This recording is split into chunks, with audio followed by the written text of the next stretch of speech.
This video will show you how to replace the engine on your Champion log splitter. Make sure the engine is completely cool before working on your unit. Step 1. Use a Phillips screwdriver to remove the 4 screws holding on the black protective plate between the pump and the engine, and remove the plate. Step 2. With a 13mm wrench, remove the 4 bolts connecting the gear pump housing to the engine. Slide the pump off the crankshaft and remove the engine connector, flat key, and bushing from the crankshaft. Step 3. Use 2 13mm wrenches to remove the bolts and nuts holding the engine to the mounting plate. Then remove the old engine. Step 4. Set the new engine on the mounting plate and align it with the mounting holes. Replace the 4 bolts, nuts, and washers around the engine, and set all the bolts in place before tightening securely with the 2 13mm wrenches.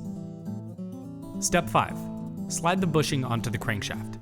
Then place the key into the key seat and slide the engine connector into place. Inside the pump, you'll see the matching gear pump connector. You may need to rotate the crankshaft slightly by gently pulling on the recoil until these 2 connectors align, so that you can set the pump back in place in the correct orientation. With the pump housing back in place, replace the 4 bolts and tighten securely. And lastly, replace the black protective cover with the 4 Phillips screws. Your engine replacement is complete. Add the appropriate type of oil and fresh gasoline to your engine according to your operator's manual.